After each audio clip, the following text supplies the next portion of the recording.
રાજકોટ મહાનગરપાલિકા દ્વારા નાણાકીય વર્ષ 2023-24 માટેનો ડ્રાફ્ટ બજેટ સ્ટેન્ડિંગ કમિટીને સુપ્રત કરવામાં આવ્યું છે।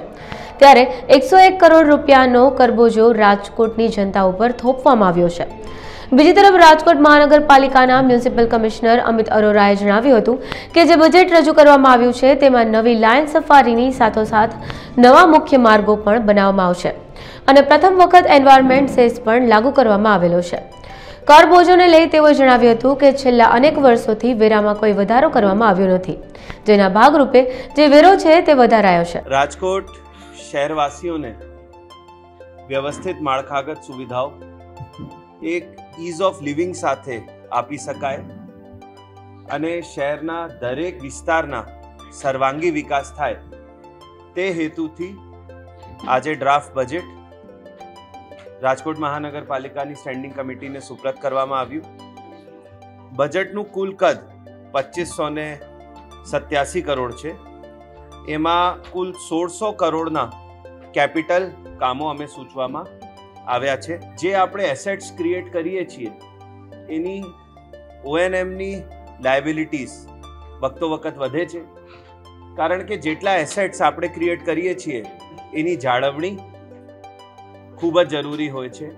સાથે સાથે જે એક સ્ટેન્ડર્ડ ઓફ લિવિંગ છે, એક સ્ટેન્ડર્ડ ઓફ સર્વિસ છે, એ આપણે વ્યવસ્થિત રીતે આપી શકીએ એના માટે આ બજેટમાં ખાસ નાણાકીય ઔચિત્યો પણ ધ્યાન રાખવામાં આવ્યા છે। સર્વપ્રથમ મિલકત વેરાની વાત કરું તો અત્યાર સુધી 240 કરોડ જેટલી વસૂલાત પ્રોપર્ટી ટેક્સમાં કરવામાં આવેલી છે, જે કે સૂચિત 340 કરોડ આ વર્ષના બજેટમાં હતું। 23-24ના બજેટ માટે કુલ વેરાના વધારા સાથે લક્ષ્યાંક 471 કરોડ રાખવામાં આવ્યા છે। એટલે મિલકત વેરોમાં જેમાં આપણે સામાન્ય કર, પાણી કર, ગાર્બેજ કલેક્શન, એન્વાયરમેન્ટ સેસ વગેરે મળીને કુલ 100 કરોડનો વધારા સૂચવવામાં આવ્યા છે।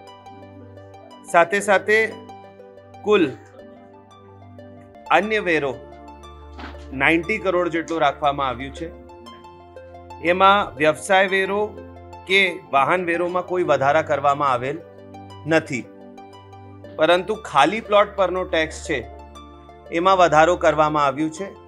એના હું વિગત આપને જસ્ટ આપીશું દરેક વેરા બાબતે। અર્લી બર્ડ સ્કીમ જે છે એ દર વખતની જેમ આ વખતે પણ ચાલુ રાખવામાં આવી છે। પ્રોપર્ટી ટેક્સની વાત કરું તો જે રેટ છે એ રેઝિડેન્શિયલમાં 11 થી વધારીને 13 કરવામાં આવ્યા છે અને નોન રેઝિડેન્શિયલમાં 22 થી વધારીને 25 કરવામાં આવ્યા છે। Door to door garbage collection tax જેમાં આપણે ₹1 પ્રતિ દિવસ રેઝિડેન્શિયલના અને ₹2 પ્રતિ દિવસ કોમર્શિયલના લેતા હતા નોન રેઝિડેન્શિયલના, એ વધારીને ₹2 ને ₹4 કરવામાં આવ્યા છે। વોટર ચાર્જીસ મહાનગરપાલિકા દ્વારા વધારવામાં આવ્યા છે અને નવા રેટ જે છે એ પ્રતિ માસના ₹200 અને ₹400, ₹200 અને ₹400 પર મંથ એ રીતે નક્કી કરવામાં આવ્યા છે। એન્વાયરમેન્ટ સેસ એક નવો આ વખતે નાખવામાં આવ્યું છે। એ બેસિકલી પર્પઝ એન્વાયરમેન્ટ સેસનો આ છે કે જે આપણો પબ્લિક ટ્રાન્સપોર્ટ છે એને આપણે વાયબલ કરી શકીએ, તો રેઝિડેન્શિયલ મિલકતો ઉપર આ નાખવામાં આવતો નથી। ફક્ત જે મોટા કમર્શિયલ એસ્ટેબ્લિશમેન્ટ્સ છે જેના દુકાનદારો કે માલિકો અને એના કસ્ટમર્સ પબ્લિક ટ્રાન્સપોર્ટ વાપરી શકતા નથી અને ક્યાંય ના ક્યાંય પબ્લિક ટ્રાન્સપોર્ટને વાયબિલિટી વધારવા માટે એક નાણાકીય સપોર્ટની જરૂરત જણાય છે, તો 50 સ્ક્વેર મીટર કાર્પેટ એરિયાથી વધારેના જે કમર્શિયલ એસ્ટેબ્લિશમેન્ટ્સ હોય એના ઉપર 13% ઓફ જનરલ ટેક્સ જેટલું એક એન્વાયરમેન્ટ ટેક્સ મૂકવામાં આવ્યા છે। ઓપન પ્લોટ ટેક્સ વધારવામાં આવ્યું છે, પર એની સાથે સાથે કદાચ મહાનગરપાલિકામાં આવક કરતા એમાં સર્વિસીસ વધારે આપશું અને અમે એને આપવા માટે તત્પર છીએ। મોટાભાગે આપણે રહેણાંક વિસ્તારોમાં જ્યારે ઓપન પ્લોટ કોઈનો પડ્યો હોય ત્યારે સફાઈની ને ગંદકીની ખૂબ કમ્પ્લેન્સ આવતી હોય છે। આ વખતે એવું નક્કી કરવામાં આવ્યું છે કે 500 મીટર સુધીના રેઝિડેન્શિયલ પ્લોટ હોય તો એના ₹28 પ્રતિ ચોરસ મીટર, રેઝિડેન્શિયલ 500 મીટરથી વધારે હોય તો ₹42 અને નોન રેઝિડેન્શિયલ હોય તો ₹56। આના અંદાજિત રાજકોટ મહાનગરપાલિકાની વાત કરીએ તો 10 કરોડ જેટલો ભંડોળ થશે. એ ભંડોળના એક અલગ અકાઉન્ટિંગ કરવામાં આવશે અને એનો ઉપયોગ આ જે ઓપન પ્લોટ્સ છે શહેરમાં, જેના કારણે ન્યુસન્સ પોઈન્ટ અને પબ્લિકને ગંદકી ઊભી કરવામાં આવે છે, એ પ્લોટ્સની ક્લિનિંગ માટે જ વાપરવામાં આવશે. ટૂંકમાં ઓપન પ્લોટ્સ જે ન્યુસન્સ પોઈન્ટ બની જાય છે એને ટેક્સ કરીને એનામાંથી જે ટેક્સ આવશે એનો ઉપયોગ આ પ્લોટ્સની ક્લિનિંગ કરવા માટે ઉપયોગ કરવામાં આવશે. એક બધાના ધ્યાન દોરવા માંગુ છું કે અમુક વાર જ્યાં જૂનો વેરો ચડી ગયો હોય ત્યાં વ્યાજના બોજના કારણે અમુક વાર પબ્લિક ભરી શકતી નથી. એના માટે વન ટાઈમ ઇન્સ્ટોલમેન્ટ સ્કીમ મૂકવામાં આવે છે અત્યારે. એટલે જે જૂના વેરા બાકી હોય 31 માર્ચ પહેલા જો 25% એનો મૂળ વેરો અને વ્યાજ જે બાકી હોય જો એનો 25% ભરી દેવામાં આવે તો વગેર કોઈ એક્સ્ટ્રા ચાર્જે એના 3 હપ્તા કરી દેવામાં આવશે અને 25% બીજા 3 હપ્તામાં આ ભરી શકાશે. તો એના ફાયદા પબ્લિકને બે થશે. ઘણીવાર એકદમથી ચડી ગયા હોય એટલે લોકો ભરી શકતા નથી, એટલે એક એનો હપ્તા થઈ જશે. જે હપ્તા છે એ કોઈ વધારાના ચાર્જ કે લેવા સિવાય હપ્તા કરી આપવામાં આવશે. કારણ કે જો એમએમાં 4 હપ્તામાં ભરે તો જે મૂળ બાકી હોય એના ઉપર એનો વ્યાજ ચડે, તો વગેર એક્સ્ટ્રા વ્યાજ લીએ એના મૂળ બાકી અને વ્યાજ બાકી છે એના 4 હપ્તા કરી દેવામાં આવશે. સાથે સાથે અત્યારે જ્યારે આપણે પેમેન્ટ કરતા હોઈએ છીએ ત્યારે આપ જે પેમેન્ટ કરો છો એ મૂળ અને વ્યાજ સામે વરાળે પડતું રેશિયોમાં જતું હોય છે. એના કારણે પણ જે પૈસા વ્યાજમાં જતા હોય અથવા મૂળ બાકી રહી જતા હોય એના ઉપર વ્યાજ ચડતો હોય છે. તો એમાં પણ ક્યાંય ને ક્યાંય પબ્લિકને આમ ફાયદો થશે અને રાજકોટ મહાનગરપાલિકા મળપે જૂના જો રિકવરી બાકી છે એનું એક સરળ રીતે સોર્સ ચાલુ થશે. આ વખતે વાત કરું તો મેઇન ફોકસ વોટર સપ્લાય અમારો છે અને કુલ 536 કરોડના વોટર સપ્લાયના કામો આ વખતે બજેટમાં લેવામાં આવ્યા છે. એમાં મુખ્ય જે જૂના વિસ્તારો છે એમાં ડીઆઈ પાઇપલાઇન અપગ્રેડેશન, જે નવા વિસ્તારો છે એના માટે નવું વોટરનો પાઇપલાઇન મૂકવાનું, પછી ફિલ્ટ્રેશન અને પમ્પિંગ કેપેસિટી વધારવાનું રાખવામાં આવ્યું છે. ડ્રેનેજ માટે કુલ 208 કરોડની જોગવાઈ કરવામાં આવેલી છે. જ્યાં નવા એસટીપીની જરૂરિયાત છે ત્યાં, જ્યાં જૂના નેટવર્ક અપગ્રેડેશન કરવાની જરૂરિયાત છે ત્યાં કુલ 208 કરોડની ડ્રેનેજની જોગવાઈ રાખવામાં આવી છે. ગયા વર્ષે આપણે વોટર લોગિંગમાં 5.63 કરોડના ખર્ચે દૂર કર્યા. મેં આપને કીધું હતું કે આપણે સર્વે કરાયા હતા. આ વખતે એ બાબતે 7 કરોડ રૂપિયા ફક્ત જે પાણી ભરાવાના કારણે પબ્લિકને તકલીફ થાય છે એ પોઈન્ટ્સના નિરાકરણ માટે રાખવામાં આવ્યા છે. એક નોન રેવન્યુ વોટર અત્યારે 23% છે. આપણે નક્કી કર્યું છે કે ક્રમશઃ એને ઘટાડવાની જરૂરિયાત છે. નેટવર્ક અપગ્રેડેશનની સાથે સાથે એ પણ કરવામાં આવશે. બલ્ક વોટર મોનિટરિંગ મીટર્સ પણ મૂકવામાં આવશે. સ્ટોર્મ વોટર માટે આમ કુલ 21 કરોડની જોગવાઈ રાખવામાં આવેલી છે. રસ્તા માટે કુલ 167 કરોડની જોગવાઈ રાખવામાં આવેલી છે. એમાં પછી આપણે પહેલા 48 મુખ્ય માર્ગો હતા એ વધારીને 79 નવા એમાં ઉમેરવામાં આવ્યા, જે મુખ્ય માર્ગો સિટીના કહી શકાય. એ બધાને ડસ્ટ ફ્રી કરવા માટે કુલ 4.5 કરોડની જોગવાઈ રાખવામાં આવેલી છે. આ વખતે એક આપણે અશ્યોર્ડ મિનિમમ ફેસિલિટીનો કોન્સેપ્ટ દરેક વોર્ડમાં મૂક્યું છે કે દરેક વોર્ડમાં આપણને અશ્યોર્ડ મિનિમમ ફેસિલિટી મળી જવી જોઈએ. એના માટે ગેપ એનાલિસિસ કરવામાં આવ્યું હતું અને 3 વર્ષના કાર્યકાલ અંદર બધા વોર્ડમાં એક અશ્યોર્ડ મિનિમમ ફેસિલિટી હોય એનું આયોજન તબક્કાવાર કરવામાં આવ્યું છે. આ વખતે 3 શાક માર્કેટ, 1 પુસ્તકાલય, 3 વોર્ડ ઓફિસ, 2 યુએચસી અને 1 CHC, 10 pay and use toilet અને 16 હેલ્થ એન્ડ વેલનેસ સેન્ટરની જોગવાઈ કરવામાં આવેલી છે. હેલ્થ એન્ડ વેલનેસ સેન્ટરમાં 1 MBBS ડોક્ટર, 1 સ્ટાફ નર્સ હશે અને ત્યાં નોન કમ્યુનિકેબલ ડિઝીઝીસ ઉપર ફોકસ રાખવામાં આવશે.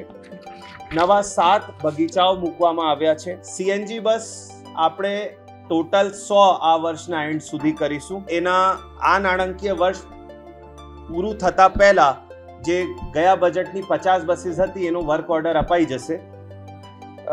આપણે વાહન ચાર્જિંગ ના પાયલટ પ્રોજેક્ટ કર્યા હતા. એ 6 વાહન ચાર્જિંગ સ્ટેશન્સ પાયલટ બેસિસ ઉપર અત્યારે ઇન્સ્ટોલ થાય છે.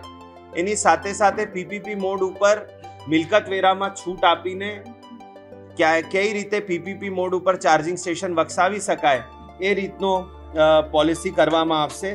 સાથે સાથે જ્યાં જ્યાં પબ્લિક ચાર્જિંગ ઇન્ફ્રાસ્ટ્રક્ચર ક્રિએટ થશે, ફોર એક્ઝામ્પલ કોઈ જગ્યા પબ્લિક વાહનો માટે ચાર્જિંગ ઇન્ફ્રાસ્ટ્રક્ચર ક્રિએટ કરવામાં આવશે, એને પણ મિલકત વેરામાંથી રાહત આપી દેવામાં આવશે. ઇન્ડિયન કિડની ઇન્સ્ટિટ્યૂટની મદદથી 4 ડાયાલિસિસ સેન્ટર રાજકોટ સિટીમાં શરૂ કરવામાં આવશે. એ નારાયણનગર, કોઠારિયા, નાના મવા અને શ્યામનગર એ જગ્યા આપણે એનાલિસિસ SWOT એનાલિસિસ કરી લેવામાં આવ્યું છે. એના માટે સંબંધિત ઇન્ફ્રાસ્ટ્રક્ચર માટે 20 લાખ રૂપિયા પ્રતિ કેન્દ્ર દીઠની જોગવાઈ રાખવામાં આવેલી છે. એક નવીનતમ ટીબી સેન્ટરનું નિર્માણ રાજકોટ મહાનગરપાલિકામાં કરવામાં આવશે. અને સાથે સાથે આપણે કોઠારિયામાં એક CHC ચાલુ છે, બીજું CHC કમ્યુનિટી હેલ્થ સેન્ટર, જેમાં સ્પેશિયલિસ્ટ સહિતની સુવિધાઓ મળે એવા નવા મુંચકા ખાતે બનાવવામાં આવશે. સફાઈના સાધનો આપણે દર વખતની જેમ ખરીદ્યા છે. 2 નવા સ્કૂલ બિલ્ડિંગ પ્રપોઝ કરવામાં આવ્યા છે. સાથે સાથે વોકળા માટે 7.5 કરોડની જોગવાઈ રાખવામાં આવેલી છે. વોર્ડ નંબર 7નો ફાયર સ્ટેશન નવીનતમ કરવામાં આવશે. અને એક અત્યારે જે આપણે લાયન બ્રીડિંગ સેન્ટર ચલાવીએ છીએ, જેમાં આપણે 20 થી વધારે લાયન્સ અત્યારે રાખીએ છીએ, એનો આખો સેટઅપ આપણી પાસે છે.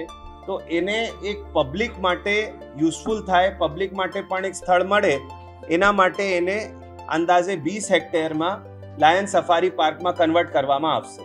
એવું આયોજન અને DPR આપણા દ્વારા બનાવવામાં આવ્યા છે. સ્પોર્ટ્સ માટે કુલ 24 કરોડની જોગવાઈ રાખવામાં આવેલી છે. એનિમલ હોસ્ટેલ માટે 4 કરોડના ખર્ચે મોટા માવામાં નવા એનિમલ હોસ્ટેલ બનાવવામાં આવશે. અને સાથે સાથે સિટી હરિયાળું બને એના માટે કોઈ પુખ્ત વૃક્ષનો છેદન કરે તો એના માટે એક વહીવટી ચાર્જ તરીકે 5,000 રૂપિયા પ્રતિ વૃક્ષ વસૂલવામાં આવશે. અને કદાચ વૃક્ષના મૂળમાં કેમિકલ કે એસિડ નાખીને કોઈ વૃક્ષનો છેદન કરવામાં આવે તો એના માટે 10,000 રૂપિયાના વહીવટી ચાર્જ મહાનગરપાલિકા દ્વારા સૌરાષ્ટ્ર વૃક્ષ છેદન ધારાની જોગવાઈ ઉપરાંત વસૂલવામાં આવશે. આ જે દંડ કલેક્ટ થશે એનું એક અલગથી ફંડ બનાવવામાં આવશે અને એનો ઉપયોગ ફક્ત અને ફક્ત નવા વૃક્ષ વાવવા માટે, પ્લાન્ટેશન માટે કરવામાં આવશે. તો એક સેક્ટર વાઇઝ જસ્ટ મીડિયાના મિત્રોને બ્રીફ આપું તો પાણી પુરવઠા માટે 536 કરોડ, ડ્રેનેજ માટે 208 કરોડ, સોલિડ વેસ્ટ માટે 117 કરોડ, રસ્તા માટે 167 કરોડ, આવાસ યોજના માટે 123 crore, board office, library, auditorium માટે 40 કરોડ, ગાર્ડન માટે 30 કરોડ, ગાર્ડન અને ઝૂ માટે અને આરોગ્ય માટે 25 કરોડની જોગવાઈ આ બજેટમાં કરવામાં આવેલી છે. એની સાથે કરી રહ્યા છીએ. રાજકોટ મહાનગરપાલિકાએ બહુ એક્ટિવ થઈને સેન્ટર્સ આઈડેન્ટિફાઈ કરી દીધા છે. ડાયાલિસિસમાં ખાસ કરીને જરૂરિયાત પાણીની બહુ વધારે હોય છે. અરાઉન્ડ 10,000 લીટર આપણે 2 કે 3 મશીનમાં જોતું હોય છે. એના વોટર ટેન્ક્સ વગેરેની સુવિધા અત્યારે નિર્માણ કરવામાં આવી રહી છે. અને એમાં નર્સિંગ સ્ટાફ વગેરે રાજકોટ મહાનગરપાલિકા પ્રોવાઈડ કરશે અને જે ડોક્ટર્સ છે એ ઇન્ડિયન કિડની ઇન્સ્ટિટ્યૂટ પ્રોવાઈડ કરશે. એ રીતના MOU પણ કરવામાં આવેલા છે.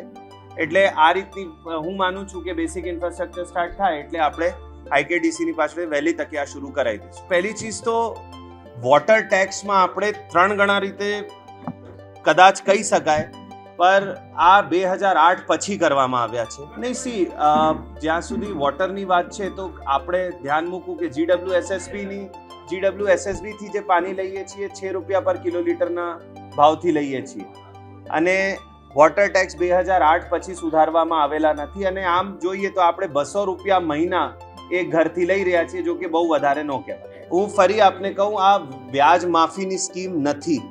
આપણે વ્યાજ માફી આપતા નથી. પહેલી વસ્તુ, આ ફક્ત ઇન્સ્ટોલમેન્ટ કરી આપીએ છીએ કારણ કે એક તરીકેથી ડેડ મની થઈ ગયું છે.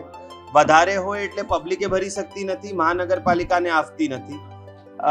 એના ફક્ત હપ્તા કરી આપીએ છીએ. આપણે વ્યાજ કે મૂળમાં 1 રૂપિયાની કોઈ છૂટ આપતા નથી.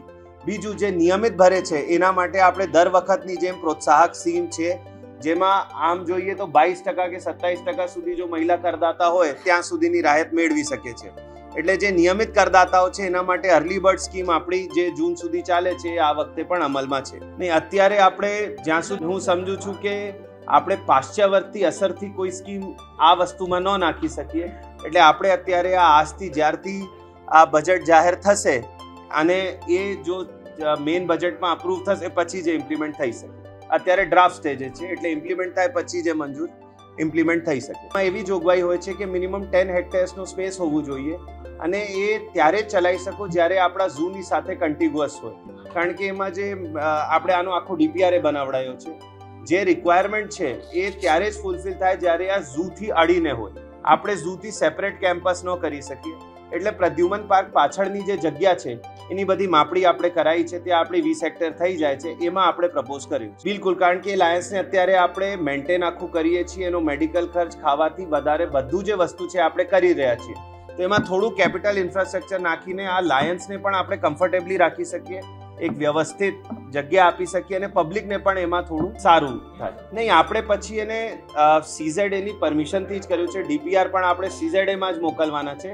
એને પછી આપણે કન્વર્ટ જ કરીશું. મારો કહેવાનું એવું છે કે જે મેઇન એક્સપેન્ડિચર્સ છે એમાં એમનો ફૂડનો એક્સપેન્ડિચર છે, મેડિસિન્સનો એક્સપેન્ડિચર છે, એ બધું આપણે ઓલરેડી કરી રહ્યા છીએ. તો થોડું કેપેક્સ કરીને એક એવું ફેસિલિટી ઊભી કરીએ જેમાં લાયન્સને પણ કમ્ફર્ટેબલ રહે વધારે અને પબ્લિકને પણ એક વધારાનું સાધન મળે. એમાં વોર્ડ નંબર 12માં જે સ્પોર્ટ્સ સંકુલ બની રહ્યા છે એ બધી આધુનિક ફેસિલિટી વુડન ફ્લોરિંગ વગેરેની સાથે બનાવવામાં આવી રહ્યું છે અને એનો ટેન્ડર અને વર્ક ઓર્ડર થઈ ગયો છે. તો આ વખતે હું આશા માનું છું કે ખૂબ ઝડપથી એનું કામ પૂર્ણ થશે. સ્પોર્ટ્સની વાત એક મારાથી હાઇલાઇટ કરવાનું રહી ગયું છે એમાં કે આપણે સાંડિયા પુલનો તો કેરી છે જ આ વખતે અને એનો આપને ખ્યાલ છે ડીપીઆર વગેરે બધું બની ગયું છે. મોસ્ટલી ટેન્ડર ફ્લોટ થઈ જશે કારણ કે જે ઓબ્જેક્શન્સ હતા રેલવેના એ પણ ડિઝાઇનમાં ઇન્કોર્પોરેટ કરી લેવામાં આવ્યા છે. સાથે સાથે એક પીડીએમ ફાટક આ વખતે આપણે ફાટક મુક્ત અભિયાનમાં લેવાનું વિચાર્યું છે અને કટારિયા ચોકડી ઉપર બ્રિજની ફિઝિબિલિટી સ્ટડી પણ આપણે આ વખતે બજેટમાં રાખી છે કે કટારિયા ચોકડી બ્રિજની ફિઝિબિલિટી સ્ટડી આપણે કરાવીએ છીએ. આ ડિટેલિંગ છે. એક તો 4.5 કરોડના તો ફક્ત આપણે આ વખતે પેવર કામ લીધા છે કોઠારિયામાં.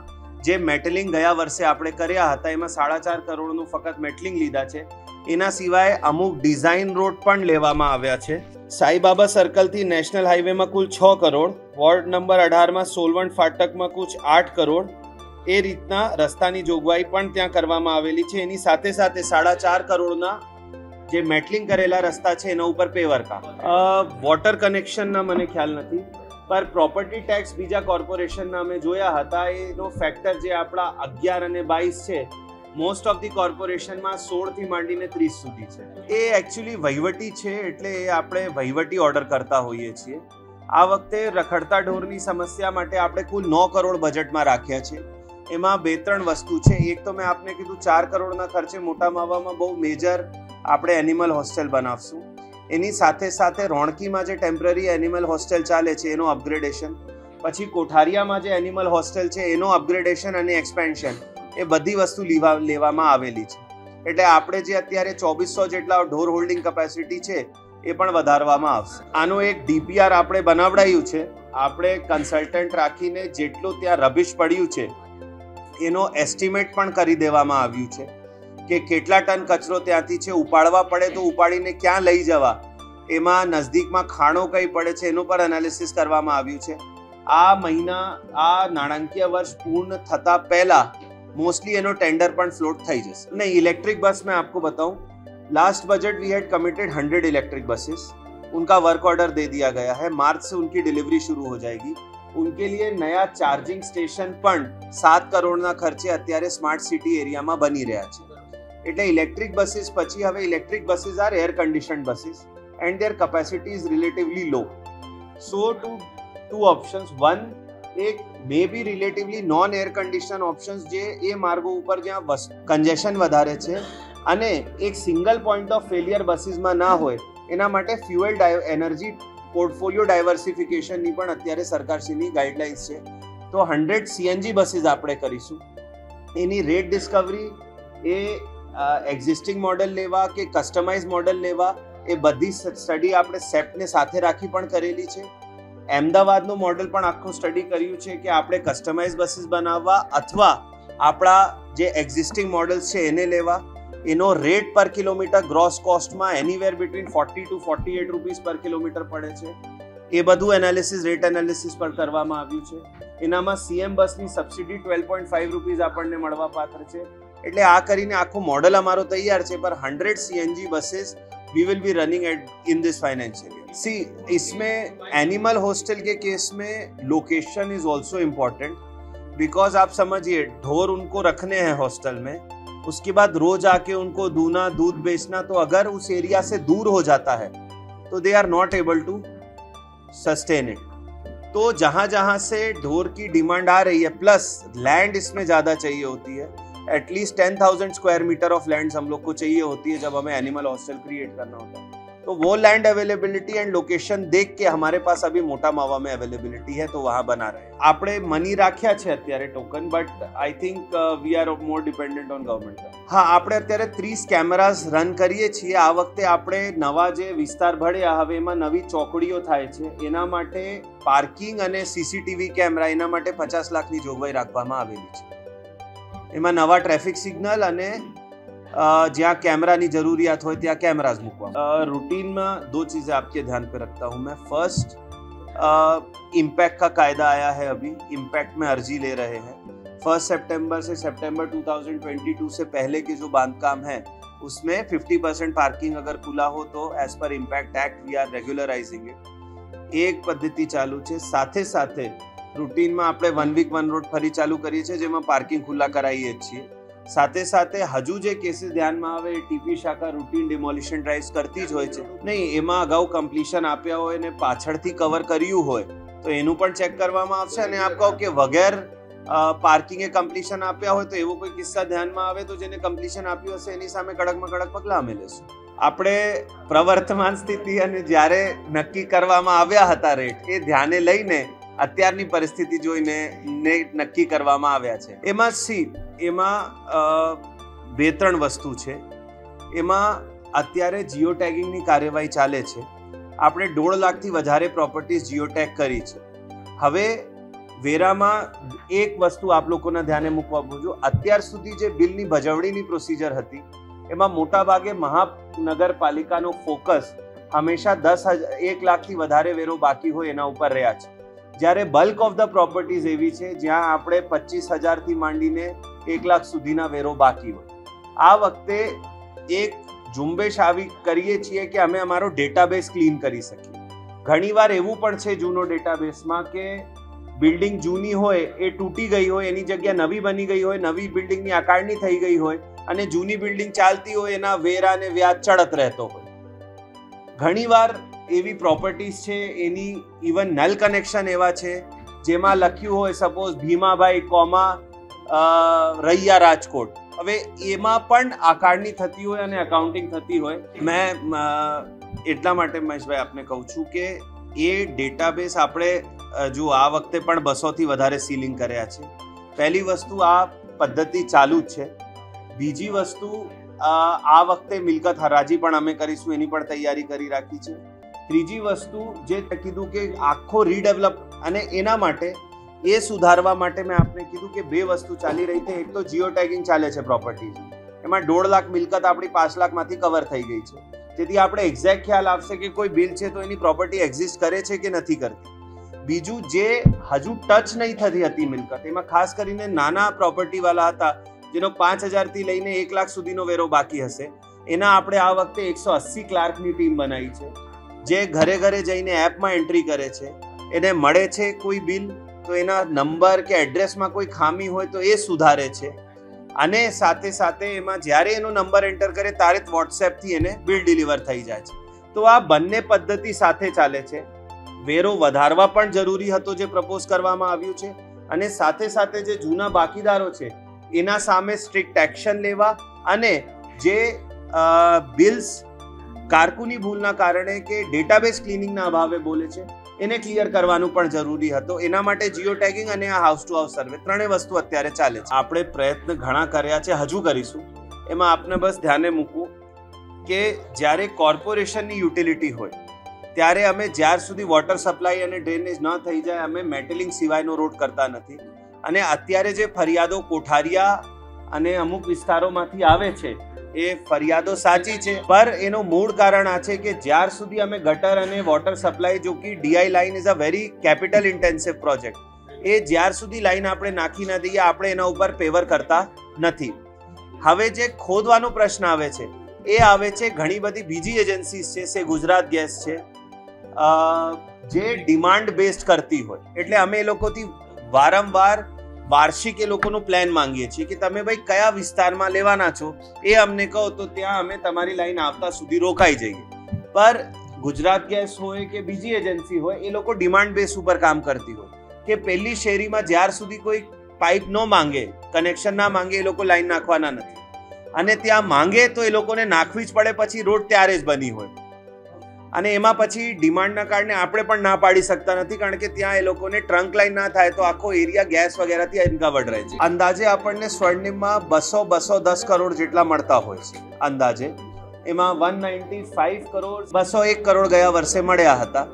એમાં જુદા જુદા હેડ છે, આઉટગ્રોથ છે, સડક યોજના છે, અને એમાં આપણે પ્રોજેક્ટ જે છે અંદાજે 260-270 કરોડના મૂકતા હોઈએ છીએ. આવા જ અવનવા વિડીયોઝ માટે અબ તકની ચેનલને સબસ્ક્રાઇબ, લાઇક અને શેર કરતા ના ભૂલશો. આ જ રીતે જોડાયેલા રહો અબ તક સાથે.